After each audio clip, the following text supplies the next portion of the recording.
Nizip kumarızdı. Ne güzel ya. Güzel de sabun. Ha, doğal da bir. Bak ben kokladım. Doğal da bir sabun.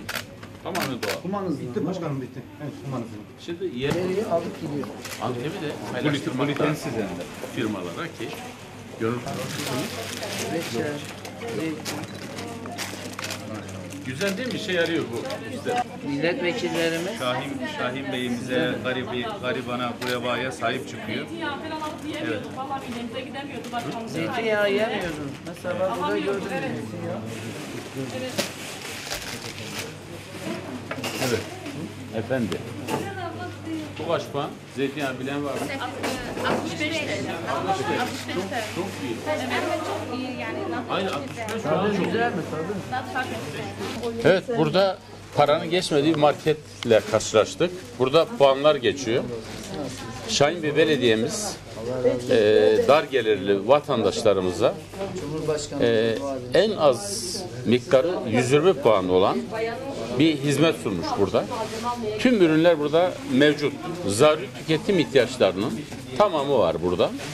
Ve bunları puanlama sistemiyle vatandaşlarımız geliyor.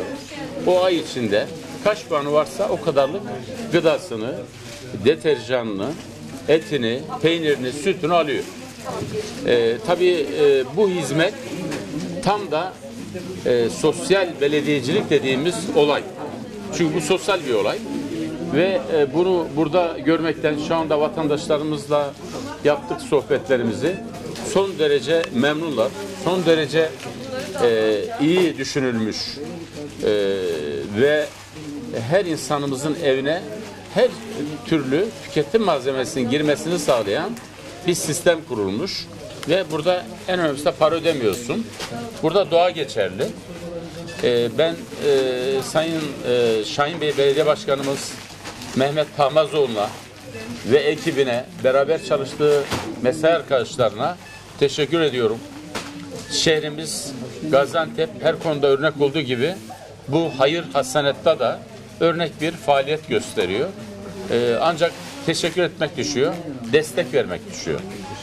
Valla paranın değil doğanın geçtiği bir marketteyiz. Ben dünyanın birçok ülkesini gezdim. Doğu ile batı, kuzey ile güney arasında.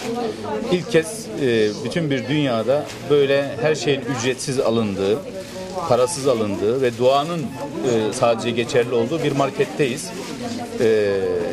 Bu hizmeti Gaziantep'lilerin, fakirin, fukaranın hizmetine sokan Şahinbey Belediye'mize teşekkür ediyoruz.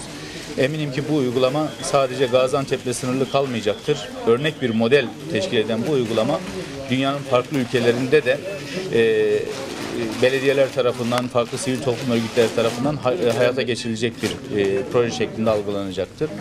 İstikrar devam ederse, Allah'tan korkan insanlar işin başına geçerse, İşte böylesine paranın geçmediği, sadece duanın geçtiği marketlerle karşılaşıyoruz.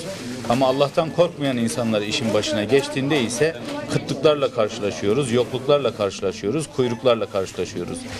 Çok değil, bundan 16 yıl önce, 15-20 yıl önce insanlar bırakın böyle marketlerden ücretsiz alışveriş yapmayı, doğayla alışveriş yapmayı, paralarıyla kuyruğa girerlerdi. Ekmek kuyruğu, yağ kuyruğu, ondan sonra akaryakıt kuyruğu, kendi paralarıyla bunları temin edemezlerdi.